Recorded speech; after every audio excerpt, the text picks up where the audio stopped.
गौरव दिनाच्या हार्दिक शुभेच्छा असा जो एक उपरोधिक टोला आहे तो या ठिकाणी लावण्यात आलेला आहे। महाराष्ट्राच्या वाट्याचे उद्योगधंदे गुजरातच्या चरणी वाहणाऱ्या सरकारला मराठी भाषा दिनाच्या शुभेच्छा अशा आशयाचा जो बॅनर आहे तो शशिकांत शिंदे यांनी आपल्या हातामध्ये घेतलेला आपण पाहतोय की कैलास पाटील त्यासोबतच महेश शिंदे, ज्योती गायकवाड आणि इतर जे आमदार आहेत नितीन राऊत, विजय वडेट्टीवार हे सगळे आता पायऱ्यांवरती दाखल झालेले आहेत। तर महाविकास आघाडीचे जे नेते आहेत आमदार आहेत ते आता मराठी भाषेच्या मुद्द्यावरून विधान भवनांच्या पायऱ्यावरती आक्रमक पवित्रा घेताना आपल्याला पाहायला मिळतोय। अभिजात मराठी भाषेचा केवळ गाजावाजा केला जातोय, मात्र 255 मराठी शाळा बंद केल्या जातात अशा आशयाचे हे बॅनर पोस्टर्स घेऊन या ठिकाणी आता विरोधक जे ते आक्रमक होताना पाहायला मिळतात। छत्रपती शिवाजी महाराजांच्या पुतळ्यांच्या कामातही भ्रष्टाचार करून महाराष्ट्राची मान शर्मेने घालण्याचं जे काम आहे ते या ठिकाणी होत आहे अशा आशयाचे जे बॅनर आहेत ते आपल्याला स्पष्टपणे या ठिकाणी दिसत आहेत। एकंदरीतच आपण पाहतोय की उपरोधिक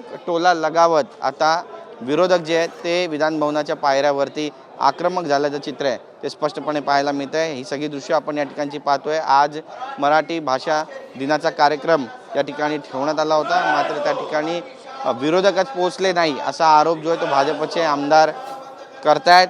मात्र विरोधक जे आहेत ते आता पायऱ्यांवरती सत्ताधाऱ्यांना प्रश्न विचारत आहेत। महाराष्ट्राच्या वाट्याचे उद्योगधंदे गुजरातच्या चरणी वाहणाऱ्या महायुती सरकारला मराठी भाषा गौरव दिनाच्या हार्दिक शुभेच्छा असा उपरोधिक शुभेच्छा ज्या आहेत त्या या ठिकाणी त्यांना देण्यात आलेला आहे। एकंदरीतच आपण पाहतोय की आता या सगळ्या प्रकरणामध्ये नेमकी काय भूमिका असणार आहे सत्ताधाऱ्यांची हे सुद्धा पाहणं तितकंच महत्त्वाचं ठरणार आहे। ही सगळी दृश्य आपण पाहतोय की आता सत्ताधारी जे आहेत त्यांच्या विरोधक आक्रमक झाले। कॅमेरा पर्सन सिद्धेश नाईकसह गिरीश गायकवाड, TV9 मराठी, मुंबई।